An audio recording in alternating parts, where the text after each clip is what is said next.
تصادم روح بدروح کا۔ حمص پرسکون قصبہ تھا۔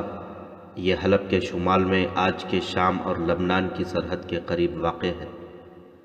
پرسکون اس لیے تھا کہ ابھی جنگ کی لپیٹ میں نہیں آیا تھا۔ اس کے مضافات سے کبھی کبھی صلیبی فوج گزرا کرتی تھی۔ اس کے قریب سے ایک چھوٹا سا دریا گزرتا تھا، اس لیے حمص فوجوں کی عام گزرگاہ نہیں بن سکتا تھا۔ اس قصبے میں مسلمانوں کی آبادی اتنی زیادہ تھی کہ اسے مسلمانوں کی بستی کہا جاتا تھا۔ چند ایک گھرانے عیسائیوں کے بھی تھے اور چند ایک یہودیوں کے بھی۔ تجارت عیسائیوں اور یہودیوں کے قبضے میں تھی۔ یہ لوگ دور کے علاقوں میں کاروبار کے سلسلے میں جاتے رہتے تھے، اس لیے وہ باہر کی دنیا کی جو خبریں لاتے تھے انہیں سچ سمجھا جاتا تھا۔ وہ صلیبی اور اسلامی فوجوں کی جنگ کی خبریں لایا کرتے تھے۔ ان خبروں میں مسلمانوں کی شکست کا ذکر زیادہ ہوتا تھا۔ صلیبی فوج کے متعلق وہ ڈراؤنی باتیں سنایا کرتے تھے۔ ان کا مقصد یہ ہوتا تھا کہ حمص کے مسلمانوں پر صلیبی فوج کی دہشت طاری رہے اور کم از کم اس بستی کا کوئی مسلمان اسلامی فوج میں نہ جائے۔ لیکن اس کا اثر الٹا ہو رہا تھا۔ مسلمانوں نے ڈرنے کے بجائے جنگی تیاریاں شروع کر دیں۔ انہیں ان تیاریوں سے کوئی حکمن نہیں روک سکتا تھا۔ یہاں صلیبیوں کی حکمرانی نہیں تھی۔ حمص کے مسلمان گھوڑ سواری، نیزہ بازی، تیغ زنی اور تیر اندازی کی مشق کرتے رہتے تھے۔ یہ تربیت لڑکیوں کو بھی دی جاتی تھی۔ ان کا قائد بڑی مسجد کا خطیب تھا، جس کا علم اور عمل جہاد پر مرکوز تھا۔ اس نے مسلمانوں کو بتا رکھا تھا کہ قبلہ اول کو آزاد کرانا ہے اور صلیبیوں کو عرب کی سرزمین سے بے دخل کرنا ہے۔ اور یہ جنگ کیوں لڑی جا رہی ہے؟ خطیب اپنے خطبوں میں اس سوال کا جواب ان الفاظ میں دہراتا رہتا تھا: صلیبی عرب پر قبضہ کر کے اپنی بادشاہی قائم کرنے کی کوشش کر رہے ہیں، اور ہم یہاں اللہ کی بادشاہی قائم کرنے کے لیے جان و مال کی قربانیاں دے رہے ہیں۔ انہوں نے عرب کو میدان جنگ صرف اس لیے بنایا ہے کہ خدائے ذوالجلال کا عظیم پیغام عرب کو عطا ہوا ہے، اور اس پیغام نے ہم عربوں پر یہ فرض عائد کر دیا ہے کہ ہم یہ پیغام جو ہمارے رسول اکرم صلی اللہ علیہ وسلم کو غار حرا میں عطا ہوا تھا، تمام تر بنی نوع انسان تک پہنچائیں۔ طارق بن زیاد نے بحر روم کے مصر والے ساحل پر کھڑے ہو کر خدائے عزوجل سے کہا تھا: اگر تیری ذات باری مجھے ہمت و استقلال عطا فرمائے تو میں تیرا نام سمندر پار لے جاؤں۔ اور اس کے سینے سے جذبہ ایمان کا شعلہ جو اٹھا تو اس نے گھوڑا سمندر میں ڈال دیا۔ اس کی فوج کشتیوں میں یورپ کے ساحل پر اتری۔ زیاد کے بیٹے طارق نے حکم دیا: کشتیوں کو آگ لگا دو، ہم واپس جانے کے لیے نہیں آئے، مگر آج صلیبی اس عزم کے ساتھ اللہ کی اس سرزمین پر آئے ہیں کہ وہ واپس نہیں جائیں گے۔ انہوں نے اس سرزمین کو تحقیق کرنے کا فیصلہ اس لیے کیا ہے کہ خدا کے اس عظیم پیغام کو جو ساری دنیا میں پھیلانے کے لیے رسول اکرم صلی اللہ علیہ وسلم کو عطا ہوا تھا، یہیں ختم کر دیا جائے۔ یاد رکھو مسلمانوں، اسلام ایک ایسا مذہب ہے جو پتھروں کو موم کر دیتا ہے۔ ہمارے مذہب کے بنیادی اصول انسانوں کی روح میں اتر جاتے ہیں، کیونکہ یہ انسانی فطرت کے عین مطابق ہے۔ حقوق العباد ایک ایسا اصول ہے جو صرف اسلام نے انسان کو دیا ہے۔ اسلام ایک نظریہ ہے، صرف عقیدہ نہیں۔ صلیب کے علمبردار جانتے ہیں کہ اسلام کو فروغ کا موقع ملا تو کرہ ارض پرچم رسالت صلی اللہ علیہ وسلم کے مقدس سائے تلے آ جائے گا اور صلیب کا نام و نشان مٹ جائے گا۔ اسی لیے صلیبی اپنی تمام تر جنگی قوت لے کر یہاں آ گئے ہیں۔ وہ علم و فضل کے اس سرچشمے کو بند کرنے آئے ہیں۔ یہودیوں کے ساتھ ان کا یہ سودا ہوا ہے کہ وہ بیت المقدس کو فتح کر کے ان کے حوالے کر دیں گے، تاکہ یہودی مسجد اقصیٰ کو، جو ہمارا قبلہ اول ہے، ہیکل سلیمانی بنا لیں۔ یہ یہودیوں کا ایک پرانا خواب ہے جسے وہ عملی شکل میں لانے کو بیتاب ہے۔ اس کے لیے انہوں نے اپنی بیٹیاں اور اپنی دولت صلیبیوں کے حوالے کر دی ہیں۔ ان دونوں چیزوں نے ہماری صفوں میں غدار پیدا کر دیے ہیں۔ میں تم سب تک صلاح الدین ایوبی کا پیغام پہنچا رہا ہوں، اسے اپنے دلوں میں نقش کر لو۔ رسالت صلی اللہ علیہ وسلم کے پاسبان صلاح الدین ایوبی نے اپنی فوج کو اور قوم کو یہ بتا رکھا ہے کہ یہ دو فوجوں کی نہیں، دو مذہبوں کی جنگ ہے، یہ قبلہ اول اور ہیکل سلیمانی کی جنگ ہے۔ اگر ہم نے آج باطل کو ہمیشہ کے لیے ختم نہ کیا تو ایک روز باطل ہمارے مذہب کو ختم کر دے گا۔ ہماری روحیں دیکھیں گی اور تاریخ دیکھے گی کہ فلسطین پر یہودی قابض ہیں اور مسجد اقصی ہیکل سلیمانی میں تبدیل ہو رہی ہے۔ حمص کے مسلمانوں، تم صلاح الدین ایوبی کی فوج کے سپاہی نہیں ہو مگر اللہ کے سپاہی ہو۔ تم پر جہاد فرض کر دیا گیا ہے۔ قرآن کا حکم ہے کہ اپنے وطن اور اپنے مذہب کے دفاع کے لیے گھوڑے اور اسلحہ تیار رکھو اور جہاد کی تیاری میں مصروف رہو، اور یہ بھی یاد رکھو کہ تمہارے مذہب کا دشمن صرف میدان جنگ میں تمہارے خلاف نہیں لڑتا، اس کا ایک محاذ اور بھی ہے، وہ افواہوں کے ذریعے تم پر اپنی فوج کی دہشت اور اسلامی فوج کے خلاف وسوسے پیدا کرتا ہے۔ سرکردہ افراد کو حسین لڑکیوں اور سونے کی چمک دمک سے اپنا گرویدہ بناتا ہے۔ یہ دونوں چیزیں انسان کی بہت بڑی کمزوری ہیں۔ ان میں جب شراب شامل ہوتی ہے تو مسلمان اپنا ایمان اپنے ایمان کے دشمن کے قدموں میں رکھ دیتا ہے۔ ایسا ہو چکا ہے اور ہو رہا ہے۔ صلیبی ہمیں خانہ جنگی میں الجھا کر ہماری جنگی قوت کو کمزور کر چکے ہیں۔ یہ گناہ ان چند ایک عمرہ کا تھا جو صلیبیوں کے بڑے ہی دلکش جال میں آ گئے تھے، مگر ان کے گناہوں کی سزا قوم اور فوج کو اور سلطنت اسلامیہ کو ملی۔ خانہ جنگی کرانے والے قوم اور فوج کو جذبات میں الجھا کر بھڑکاتے اور مرواتے ہیں، اور خود اپنے محلات میں ان حرموں میں بدمست رہتے ہیں جنہیں صلیبیوں اور یہودیوں نے اپنی لڑکیوں سے رونق دی۔ یاد رکھو، یہ ساری چٹانیں سونا بن جائیں اور تمہارے قدموں میں رکھ دی جائیں تو بھی یہ جہاد کا صلہ اور انعام نہیں بن سکتی۔ جہاد کا انعام روح کو ملتا ہے، روح زر و جواہرات سے خوش نہیں ہوا کرتی۔ جہاد کا انعام خدا کے پاس ہے، تم اللہ کی راہ میں جان دے دو گے تو بھی زندہ رہو گے۔ یہ جسم کی ہی لعنت ہے، جس نے جسمانی لذت کو شعار بنایا، اس نے اپنے بھائی کا گلا کاٹا اور مرتد کہلایا۔ قرآن تمہیں روحانی لذت سے سرشار کرتا ہے۔ اور اس طرح اس خطیب نے حمص کے مسلمانوں کو روحانی لذت سے سرشار کر رکھا تھا۔ جنگی تربیت اسی کی زیر نگرانی اور اسی کی ہدایات کے تحت ہوتی تھی۔ وہ خود تیغ اور خنجر زنی کا ماہر تھا۔ حمص میں اس تربیت سے رونق رہتی تھی۔ قصبے میں 3 مسجدیں تھیں جہاں جہاد کی باتیں ہوتی تھیں، مگر وہاں جو صلیبی اور یہودی رہتے تھے وہ مسلمانوں کے ہمدرد بن کر حوصلہ شکن خبریں سناتے رہتے تھے۔ مسلمان اپنے خطیب اور اماموں سے ان خبروں کے متعلق پوچھتے اور بے قرار ہوتے رہتے تھے۔ خطیب نے حمص کے ایک جوان سال آدمی تبریز کو اس مقصد کے لیے دمشق بھیج رکھا تھا کہ وہاں سے صحیح صورتحال معلوم کر کے آئے۔ تبریز صحیح صورتحال معلوم کر کے حمص کو واپس جا رہا تھا۔ اسے دمشق تک جانے کی ضرورت نہیں پڑتی تھی، راستے میں ہی اس کا کام ہو گیا تھا۔ اس نے حمات سے بہت دور صلیبی فوج دیکھی تھی جو ایک جگہ پڑاؤ کیے ہوئے تھی۔ اس نے دور سے جھنڈوں سے پہچان لیا تھا کہ یہ صلیبی فوج ہے۔ پھر اسے 2 شتر سوار ملے تھے جو مسلمان تھے، انہوں نے بھی اسے بتایا تھا کہ یہ صلیبیوں کی فوج ہے۔ انہوں نے یہ بھی بتایا تھا کہ یہ فوج مسلمانوں کے ہاتھوں بہت زیادہ نقصان اٹھا کر آئی ہے۔ تبریز نے انہیں بتایا کہ وہ حمص سے یہ معلوم کرنے آیا ہے کہ صلیبی فوج کہاں تک پہنچی ہے اور عرب کے کتنے علاقے فتح کر چکی ہے۔ وہ پہاڑیاں تمہیں نظر آ رہی ہیں؟ شتر سواروں نے اسے بتایا، یہی راستہ تمہیں ان پہاڑیوں کے اندر لے جائے گا، اپنی فوج وہیں ہے۔ دمشق بہت دور ہے، تم اپنی فوج کے کسی بھی آدمی سے پوچھ لینا، تمہیں سب کچھ معلوم ہو جائے گا۔ ہم اتنا ہی جانتے ہیں کہ رملہ میں لڑائی ہوئی تھی جس میں مسلمان نقصان اٹھا کر ادھر ادھر ہو گئے تھے۔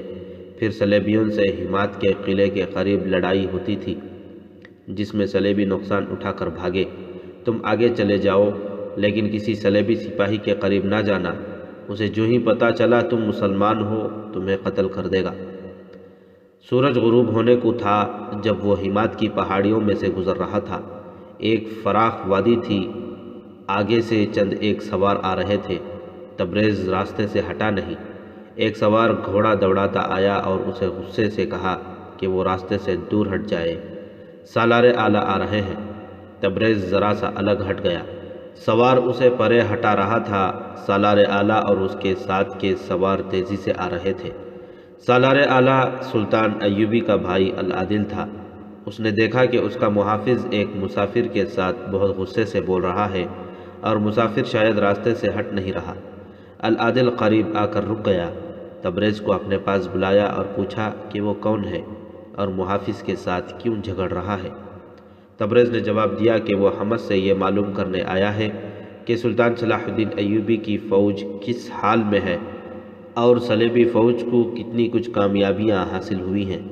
اس نے یہ بھی بتایا کہ حمص کے مسلمان جنگی میدان میں مصروف رہتے ہیں اور وہ سلطان ایوبی کی فوج کا انتظار کر رہے ہیں۔ ہماری بہنیں بھی جنگ کے لیے تیار ہیں اور ہمارے بچے اور بوڑھے بھی۔ علی بن سفیان کا نائب حسن بن عبداللہ جو انٹیلیجنس کا ذمہ دار تھا العادل کے ساتھ تھا۔ وہ تبریز کو بڑی غور سے دیکھ رہا تھا۔ تبریز جاسوس ہو سکتا تھا۔ اس کی سادگی بتا رہی تھی کہ وہ جاسوس نہیں، لیکن شک لازمی تھا۔ جاسوس ظاہری طور پر اس سے زیادہ گوار اور سادہ لگتے ہیں۔ تمہارے خطیب کا نام کیا ہے؟ حسن بن عبداللہ نے اسے پوچھا۔ تبریز نے نام بتایا۔ اس وقت کی جو غیر مطبوعہ تحریریں موجود ہیں ان میں یہ نام صاف نہیں، اس لیے اسے ہم خطیب کہیں گے۔ حسن بن عبداللہ نے العادل سے کہا کہ وہ اپنا آدمی ہے اور اس آدمی تبریز کی یہ باتوں سے معلوم ہوتا ہے کہ وہ اپنا کام جان فشانی سے کر رہا ہے۔ تبریز کے خلاف جو شک پیدا ہو گیا تھا وہ رفع ہو گیا۔ العادل کے حکم کے مطابق اسے مہمان کی حیثیت سے خیمہ گاہ میں بھیج دیا گیا جہاں اس کی خاطر و مدارت کی گئی۔ رات حسن بن عبداللہ نے اسے اپنے خیمے میں بلایا اور خطیب کے نام یہ پیغام دیا: حالات دشوار ہیں لیکن اتنے نہیں جتنے آپ کو وہاں صلیبی بتا رہے ہیں۔ لوگوں سے کہو کہ سچ اسے سمجھے جو ان کی آنکھوں کے سامنے ہو اور جو انہیں مسجد میں بتایا جائے۔ ادھر ادھر کی باتوں اور خبروں کو سچ نہ سمجھے۔ آپ لوگ بڑے خطرناک علاقے میں ہیں۔ اپنی بستی کے صلیبیوں اور یہودیوں پر نظر رکھیں اور یہ بھی خیال رکھیں کہ وہ آپ کی سرگرمیوں پر نظر نہ ڈال سکیں جنہیں آخر دم تک چھپائے رکھنا ہے۔ حسن بن عبداللہ نے تبریز کو ایسا پیغام دیا جو حمص کے مسلمانوں کے لیے حوصلہ افزا تھا، لیکن اسے یہ نہ بتایا کہ وہ کون سی سرگرمیاں ہیں جنہیں آخر دم تک چھپائے رکھنا ہے۔ حقیقت یہ تھی کہ حمص کے مسلمانوں کو سلطان ایوبی کے حکم کے تحت جنگی تربیت دی جا رہی تھی۔ اس کا مقصد یہ تھا کہ جب کبھی ضرورت پڑے وہ صلیبی فوج پر عقب سے شبخون مارے، ظاہری طور پر ان کے وفادار رہیں۔ اس مقصد کے لیے حمص میں 3-4 تجربے کار چھاپہ مار بھیج دیے گئے تھے جو وہاں اپنے مطلب کی ٹریننگ دے رہے تھے۔ خطیب ان کا کمانڈر تھا۔ ان کے ساتھ ابھی باقاعدہ رابطہ نہیں رکھا گیا تھا کیونکہ ابھی ان لوگوں کی ضرورت نہیں تھی۔ دوسری صبح تبریز روانہ ہو گیا۔ وہ زمانہ قافلوں کی صورت میں چلنے کا تھا۔ لوگ اکیلے اکیلے بھی سفر کرتے تھے۔ ایسے اکیلے مسافروں کو جہاں چند آدمی سفر میں نظر آتے تھے وہ ان سے جا ملتے اور اس طرح قافلے بنتے اور بڑے ہوتے جاتے تھے۔ تبریز آیا اکیلا تھا، واپس جا رہا تھا کہ اسے مختصر سا ایک قافلہ مل گیا جو حمص کی طرف جا رہا تھا۔ اس میں حمص کے یہودی تاجر بھی تھے، 2 عیسائی کنبے اونٹوں پر سوار تھے اور کچھ لوگ پیدل جا رہے تھے۔ تبریز اس قافلے میں شامل ہو گیا۔ قافلہ چلتا گیا، راستہ لمبا تھا، 2 راتیں قیام کرنا پڑا۔ تیسرا دن سفر کا آخری دن تھا۔ آدھی رات سے پہلے قافلے کو حمص پہنچ جانا تھا۔ آگے ایک دریا تھا جو بہت بڑا نہیں تھا، اس کی گہرائی زیادہ سے زیادہ کمر تک رہتی تھی۔ لوگ اس میں آسانی سے گزر جایا کرتے تھے۔ سفر کے آخری روز کا سورج سر پر آیا تو افق سے سیاہ گھٹا اٹھتی نظر آئی۔ قافلہ اور تیز چلنے لگا تاکہ بارش سے پہلے منزل تک پہنچ جائے یا چٹانی علاقے میں پہنچ کر چھپنے کی جگہ ڈھونڈ لی جائے، اور اگر ممکن ہو تو طغیانی آنے سے پہلے ہی دریا پار کر لیا جائے۔ یہ ان لوگوں کی حماقت تھی۔ گھٹا کی رفتار قافلے کی نسبت زیادہ تھی اور گھٹا جانے کہاں سے برستی آ رہی تھی۔ وہ تمام علاقہ چٹانی اور پہاڑی تھا۔ قافلہ دریا کے قریب پہنچا تو گھٹا دنیا کو تاریک کر چکی تھی اور میہ ایسا موسلا دھار برسنے لگا کہ آنکھیں کھول کر چلنا ممکن نہ رہا۔ ایک بوڑھے عیسائی نے کہا، کہ دریا چڑھ رہا ہے، ابھی گزر سکتے ہیں، فوراً پار ہو جاؤ۔ اس بوڑھے کے ساتھ والے اونٹ پر ایک جوان اور خوبصورت عیسائی لڑکی سوار تھی۔ قافلہ دریا کے کنارے پہنچ چکا تھا۔ اس کا پانی مٹیالہ ہو گیا تھا اور اس کی روانی میں طغیانی والا جوش پیدا ہو گیا تھا۔ گہرائی میں کوئی اضافہ معلوم نہیں ہوتا تھا۔ بارش بہت تیز تھی۔ گھٹا نے گہری شام کا منظر بنا رکھا تھا۔ سورج غروب ہونے کو ہی تھا۔ ایک آدمی نے گھوڑا دریا میں ڈال دیا۔ چند قدم آگے جا کر اس نے چلا کر کہا، آ جاؤ، پیدل چلنے والے بھی آ جاؤ، پانی گہرا نہیں۔ یہ کسی نے بھی نہ دیکھا کہ شدید اور خطرناک طغیانی کا ریلا آ رہا ہے۔ اوپر کی طرف بہت مے برسا تھا اور وہ پہاڑی علاقہ تھا جس کی طغیانی بہت ہی تیز ہوا کرتی ہے۔ اونٹ اور گھوڑے شاید اس خطرے کو محسوس کر رہے تھے۔ یہی جانور بڑے آرام سے اور اطمینان سے دریا میں سے گزر جایا کرتے تھے، مگر بارش میں وہ دریا میں بدک رہے تھے، حالانکہ پانی گہرا نہیں تھا۔ اچانک دریا بھوپر گیا۔ اونچی اونچی لہریں کسی کو سنبھلنے کا موقع دیے بغیر آ گئیں۔ دریا کے کنارے ڈوب گئے، پانی گہرا ہو گیا۔ پیدل چلنے والے ڈوبنے لگے تو وہ تیرنے لگے۔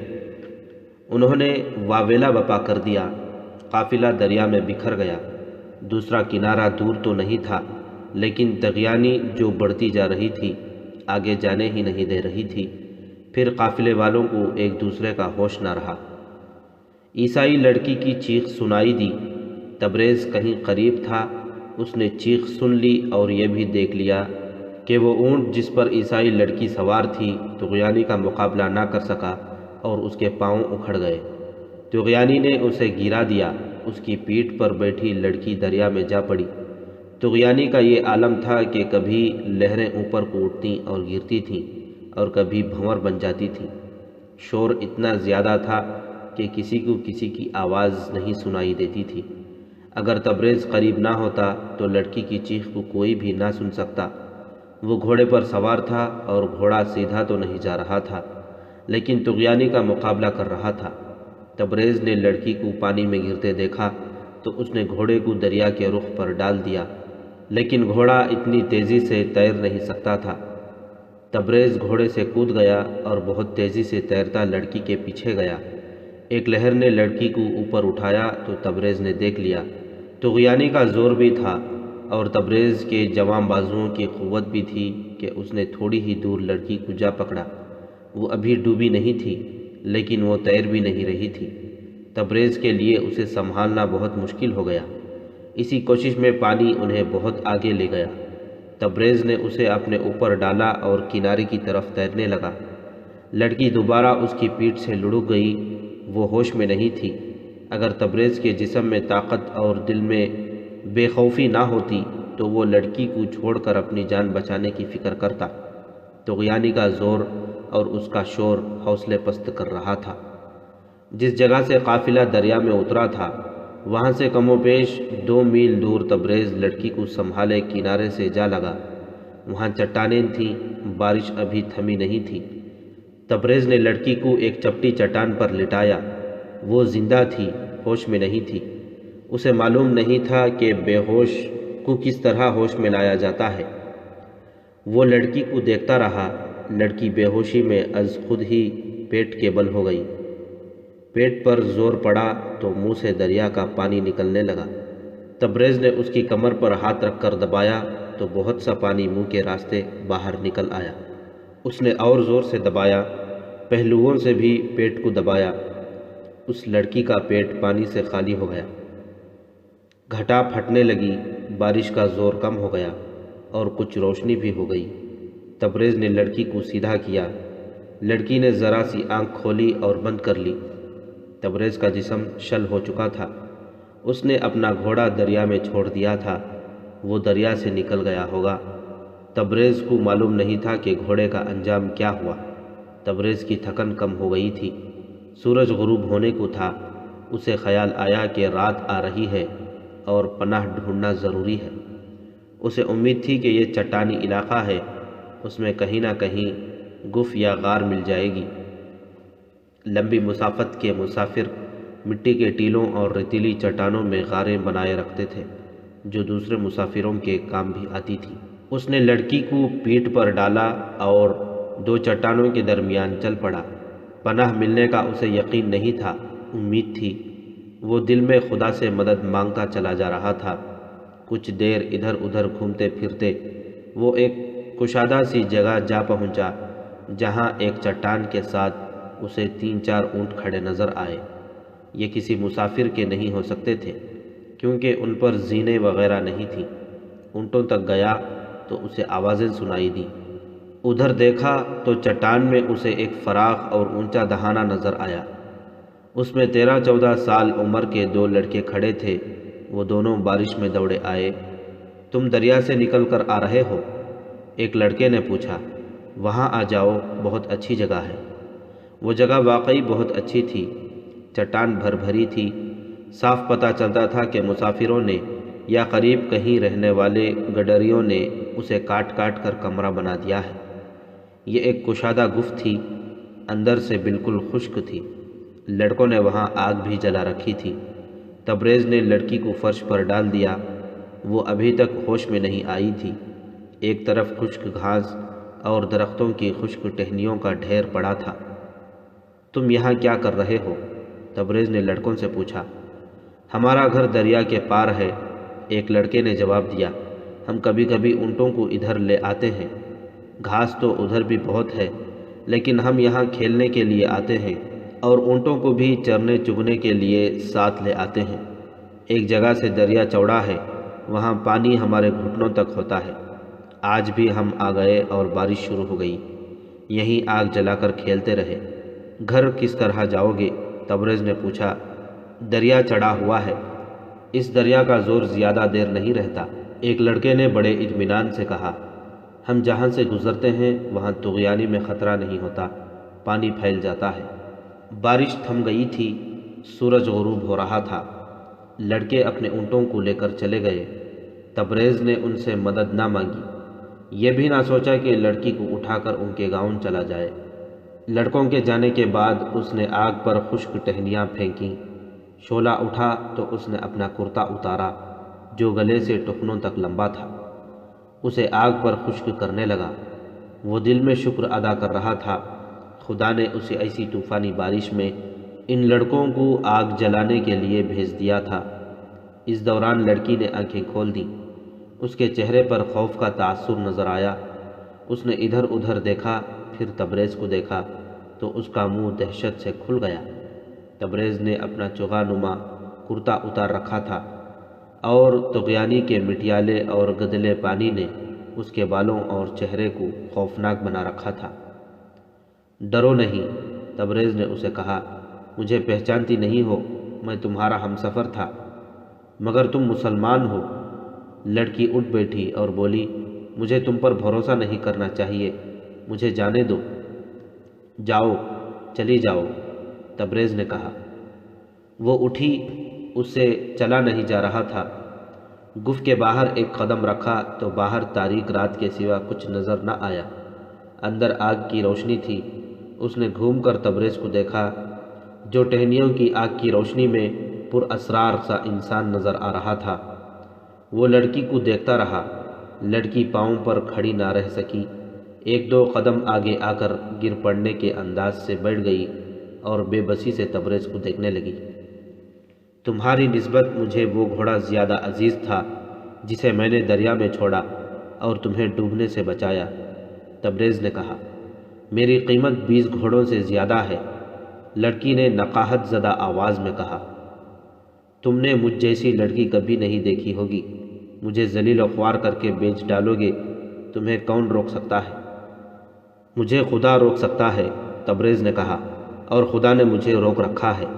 یہ ایک معجزہ ہے کہ میں نے تمہیں اس طغیانی سے بچایا ہے جس میں اونٹ اوندھا ہو گیا تھا۔ پھر یہ معجزہ نہیں تو اور کیا ہے کہ ہمیں سر پر یہ چھت اور جلتی ہوئی آگ مل گئی۔ میں نے خدا سے مدد مانگی تھی، خدا صرف ان کی مدد کرتا ہے جن کی نیت صاف ہوتی ہے۔ یہ آگ 2 لڑکے جلا گئے ہیں، وہ فرشتے تھے۔ میں اپنے مذہب کی روشنی میں بات کر رہا ہوں۔ تم اس لیے ڈرتی ہو کہ تمہارا مذہب باطل ہے، اور تم اس لیے ڈرتی ہو کہ تمہاری نگاہ اپنے جسم پر ہے جو بہت دلکش ہے اور تمہاری نظر میں اپنا چہرہ ہے جو بہت حسین ہے۔ میری نگاہ میری اپنی روح پر ہے جو تمہارے جسم سے زیادہ دلکش اور تمہارے چہرے سے زیادہ حسین ہے۔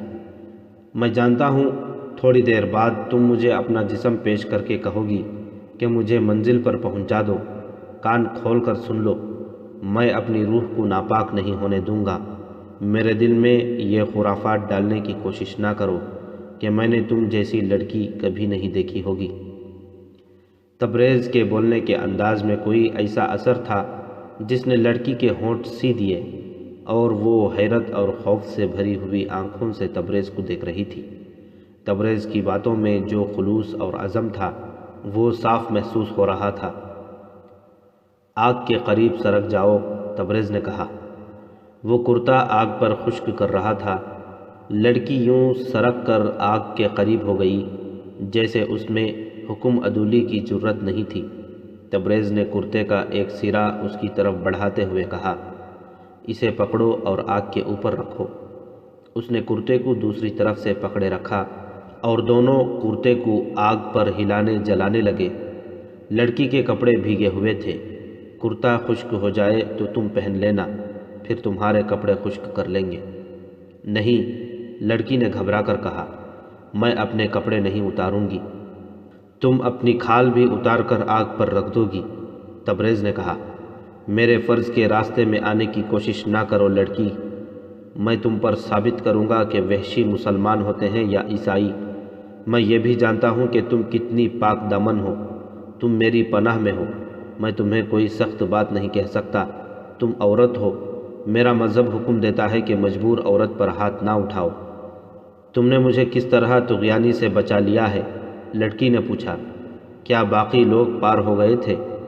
تبریز نے اسے تفصیل سے بتا دیا اور یہ بھی بتایا کہ اسے باقی لوگوں کے متعلق بالکل معلوم نہیں۔ لڑکی کا ڈر دور نہ ہوا، کچھ کم ہو گیا تھا اور اس کی جسمانی حالت بھی اچھی ہوتی جا رہی تھی۔ تبریز کے پوچھنے پر اس نے بتایا کہ وہ اپنے بوڑھے باپ کے ساتھ حمص جا رہی ہے۔ وہ دونوں اس علاقے سے نقل مکانی کر کے آ رہے تھے جو مسلمانوں کی حکمرانی میں تھا۔ حمص میں ان کے رشتہ دار رہتے تھے۔ لڑکی اپنے باپ کے لیے پریشان تھی۔ قافلہ طغیانی میں سے نکل گیا تھا۔ کوئی کہیں جا کنارے لگا، کوئی کہیں جا لگا۔ وہ ایک دوسرے کو پکارتے اکٹھے ہونے لگے۔ لڑکی اور تبریز ان میں نہیں تھے۔ وہ اونٹ بھی لاپتہ تھا جس پر لڑکی سوار تھی، اور تبریز کا گھوڑا کنارے لگ گیا تھا۔ وہ دور کھڑا تھا۔ قافلے کا ایک آدمی اسے پکڑ لایا اور سب نے یقین سے کہہ دیا کہ حمص کا اتنا خوبصورت جوان جو راستے میں قافلے سے ملا تھا گھوڑے سے گر کر ڈوب گیا ہے۔ تبریز کا تو کسی کو دکھ نہیں تھا۔ لڑکی کے غم میں اس کا بوڑھا باپ، 2 عیسائی اور ایک یہودی نڈھال ہوئے جا رہے تھے۔ وہ آگے جانے کے بجائے دریا کے کنارے دور تک جانے کی سوچ رہے تھے۔ قافلے کے کچھ اور لوگ کہتے تھے کہ بیکار ہے، وہ ڈوب گئی ہوگی۔ وہ چاروں سوار ہوئے اور دریا کے ساتھ چل پڑے۔ اس وقت تبریز لڑکی کو طغیانی سے نکال چکا تھا اور اسے چپٹی چٹان پر لٹا کر اس کا پیٹ پانی سے خالی کر رہا تھا۔ وہاں دریا کا موڑ تھا، چٹانیں بھی تھیں، اس لیے لڑکی کی تلاش میں آنے والے تبریز اور لڑکی کو نہ دیکھ سکے۔ وہ جب اس جگہ آئے اس وقت تبریز لڑکی کو پیٹھ پر اٹھائے چٹانوں کے اندر چلا گیا تھا۔ تلاش کرنے والے آگے نکل گئے، وہ پھر واپس نہیں آئے۔ سورج غروب ہو گیا تو حمص کے راستے پر ہو لیے۔ اتنی قیمتی لڑکی ضائع کرنے پر انہوں نے ہمیں سزائے موت نہ دی تو ہم سمجھیں گے کہ وہ بہت ہی رحم دل ہو گئے ہیں۔ بوڑھے نے کہا، کیا جواب دو گے؟ وہ کس طرح ڈوبی؟ کہہ دیں گے کہ طغیانی میں اس نے منمانی کی۔ یہودی نے کہا، کہتی تھی کہ الگ اونٹ پر دریا پار کروں گی۔ اس نے ضد کی اور طغیانی کا زور اسے ہم سے دور لے گیا۔ وہ دریا سے نکل آتی تو ہمیں مل جاتی۔ مر گئی ہے۔ جو جی میں آئے کہو، ایک عیسائی نے کہا۔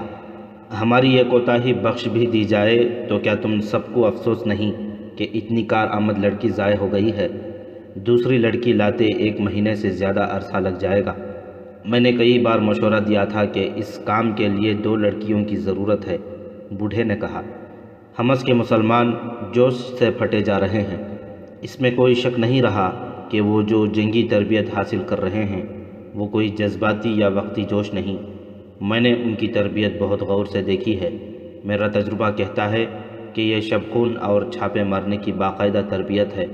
میں نے ان کے چاروں استاد دیکھے ہیں، وہ قاہرہ سے بھیجے گئے ہیں یا دمشق سے، اور وہ ماہر چھاپہ مار معلوم ہوتے ہیں۔ اگر یہ لوگ ہماری حکمرانی میں ہوتے تو ہم دیکھتے کہ یہ کس طرح جنگی تربیت لیتے ہیں۔ ایک عیسائی نے کہا، تم کیا سمجھتے ہو یہاں یہ اپنی تربیت مکمل کر لیں گے؟ یہودی نے کہا، ہم انہیں آپس میں ٹکرا دیں گے۔ اسی مقصد کے لیے میں اس لڑکی کو دمشق سے لا رہا تھا۔ بوڑھے نے کہا، حمص میں فساد پیدا کرنے کا کام مجھے سونپا گیا تھا۔ میں نے اس لڑکی کا نام لیا تھا، انہوں نے مجھے ہی حکم دیا کہ لڑکی کے باپ بن کر جاؤ اور حمص میں لے جاؤ۔ کوئی پوچھے تو بتاؤ کہ نقل مکانی کر رہا ہوں۔ رات کے اندھیرے میں وہ چلتے جا رہے تھے اور اپنی اس خفیہ مہم کے متعلق باتیں کرتے جا رہے تھے جس کے لیے انہیں حمص جانا تھا۔ بوڑھا صلیبیوں کا تجربہ کار جاسوس تھا اور نفسیاتی تخریب کاری کا ماہر۔ وہ اپنے ساتھیوں سے کہہ رہا تھا، مسلمان تو ہر جگہ جنگی تربیت حاصل کرتے ہیں۔ دمشق میں نور الدین زنگی کی بیوہ لڑکیوں کو باقاعدہ جنگی تربیت دے رہی ہے۔ بستی بستی یہ جوش دیکھنے میں آیا ہے، مگر حمص اور اس کے گرد و نواح کے علاقے کو ایسی اہمیت حاصل ہے کہ یہاں مسلمانوں کے چھاپہ ماروں کو اڈا نہیں ملنا چاہیے۔ مجھے معلوم ہوا ہے کہ یہ صلاح الدین ایوبی کا ایک خفیہ منصوبہ ہے، اسے کامیاب نہیں ہونا چاہیے۔ حمص سرحد پر ہے، یہودی نے کہا، اگر مسلمانوں نے یہاں اڈا بنا لیا تو ہمارے لیے خطرناک ہوگا۔ ہونا تو یہ چاہیے کہ یہاں کے مسلمانوں کو صلاح الدین ایوبی کے خلاف کر دیا جائے اور ان کے دلوں پر قبضہ کر لیا جائے۔ یہ ممکن نظر نہیں آتا، بوڑھے نے کہا۔ مجھے بتایا گیا ہے کہ ہمارے آدمیوں نے بہت افواہیں پھیلائی ہیں، مگر مسلمان ان پر کان نہیں دھرتے۔ مجھے یہ بھی بتایا گیا ہے کہ ان کے خطیب کا ان پر بہت اثر ہے، اور یہ بھی پتہ چلا ہے کہ جنگی تربیت اسی کی ہدایات کے مطابق ہو رہی ہیں۔ مجھے حمص نہیں جانا چاہیے تھا کیونکہ ہم لڑکی گم کر بیٹھے ہیں۔ میں اب اس لیے وہاں تک جانا چاہتا ہوں کہ خطیب کو دیکھوں کہ وہ کون ہے اور کیا وہ عالم ہے یا کوئی فوجی کمانڈر۔ یہ بھی دیکھنا ہے کہ اسے اپنے ہاتھ میں لیا جا سکتا ہے یا نہیں۔ مجھے اور تم سب کو حمص کے عیسائی اور یہودی گھرانوں میں سے ایک یا دو لڑکیوں کا انتخاب کرنا ہے جو اس مہم میں ہماری مدد کر سکیں۔ تم جانتے ہو لڑکیوں کو کیا کرنا ہے۔